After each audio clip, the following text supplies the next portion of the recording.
Hi, everybody. Our top priority as a country right now should be doing everything we can to grow our economy and create good middle-class jobs. And yet, less than 1 week from now, Congress is poised to allow a series of arbitrary, automatic budget cuts that will do the exact opposite. They'll slow our economy. They'll eliminate good jobs. They'll leave many families who are already stretched to the limit scrambling to figure out what to do. But here's the thing. These cuts don't have to happen. Congress can turn them off any time with just a little compromise. They can pass a balanced plan for deficit reduction. They can cut spending in a smart way and close wasteful tax loopholes for the well-off and well-connected. Unfortunately, it appears that Republicans in Congress have decided that instead of compromising, instead of asking anything of the wealthiest Americans, they'd rather let these cuts fall squarely on the middle class. And here's what that choice means. Once these cuts take effect, thousands of teachers and educators will be laid off, and tens of thousands of parents will have to scramble to find childcare for their kids. Air traffic controllers and airport security will see cutbacks, causing delays across the country. Even President Bush's director of the National Institutes of Health says these cuts will set back medical science for a generation.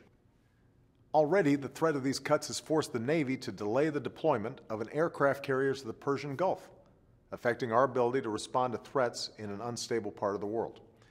And just this week, the Pentagon announced that if these cuts go through, almost 800,000 defense employees, the equivalent of every person in Miami and Cleveland combined, will be forced to take an unpaid leave. That's what this choice means. Are Republicans in Congress really willing to let these cuts fall on our kids' schools and mental health care just to protect tax loopholes for corporate jet owners? Are they really willing to slash military health care and the Border Patrol just because they refuse to eliminate tax breaks for big oil companies? Are they seriously prepared to inflict more pain on the middle class because they refuse to ask anything more of those at the very top? These are the questions Republicans in Congress need to ask themselves. And I'm hopeful they'll change their minds, because the American people have worked too hard for too long to see everything they've built undone by partisan recklessness in Washington.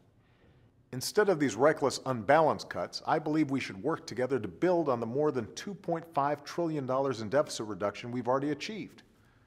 We should do it in a balanced way, with smart spending cuts, entitlement reform, and tax reform. That's my plan. It's got tough cuts, tough reforms, and asks more of the wealthiest Americans. It's on the White House website for everybody to see, and it requires Democrats and Republicans to meet halfway to resolve the problem. That's what the American people expect, and that's what you deserve.